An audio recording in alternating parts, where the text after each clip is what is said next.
Okay, so topic we have covered now. I have prepared few simple questions. These can be your 2-mark question, or you can say 1-mark question. When were the first general elections expected in India?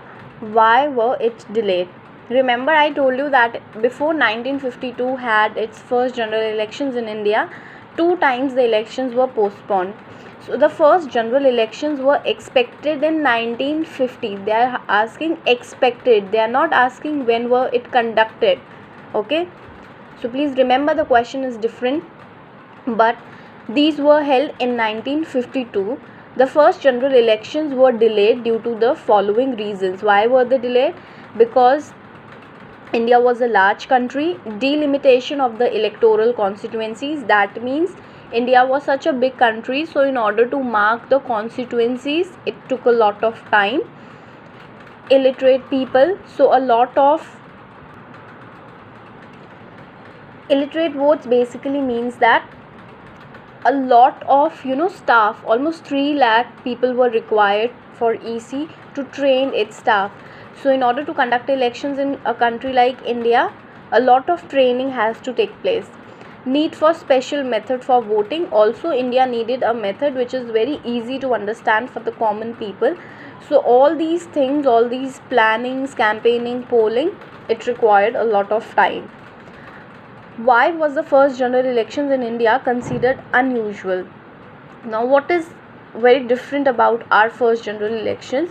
So similar sort of answers are there, but the questions are a little different. Okay, big size of the country and electorate, poor and illiterate country, similar answers. Experiment with universal adult franchise, which appeared very bold and risky, because by that time many countries in Europe had not given voting rights to all women. So that is why these 4 reasons are there, which says that our country had unusual experience of the first general elections.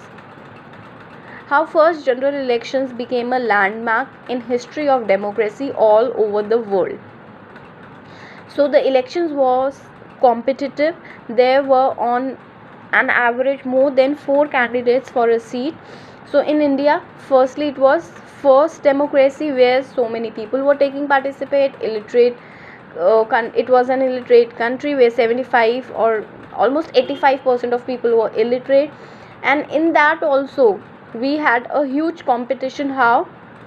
Almost for one seat 4 candidates were fighting. The kind of participation was encouraging. More than half of the eligible voters turned out to vote on the day of elections. So out of all the voters, almost we have around 17 crore eligible voters, right? So almost half of that voters actually turned out on that election day to vote. So the people were really encouraging towards democracy. When the results were declared, they were accepted as fair even by the losers. You can add here when the results were, WERE. Yes. Also when the results were declared, it was not a question mark. Everybody thought that the result were or the results are quite fair and they were accepted by all. The Indian experiment had proved critics wrong. So remember, there were so many newspapers, there were so many channels who had no faith in India. So all the critics who thought that Indian democracy cannot work, or this experiment of universal adult franchise at such a huge level cannot work, so all the critics were considered wrong by that time. Also, it was no longer possible to argue that democratic electoral could not be held in conditions of poverty, lack of education. It proved that democracy could be practiced anywhere in the world. So in the introduction only, I told you how the other countries who gained independence, they did not had democracy in their mind, and in fact they thought that democracy can bring breakthrough in their countries or can lead to division. So after the 1952 election in India and its result, all such nonsense were cleared, and it was basically said that all the allegations were proved wrong.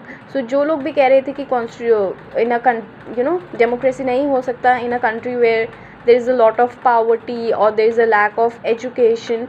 So all these things were proved wrong, and it was a good example that democracy can work anywhere in the world.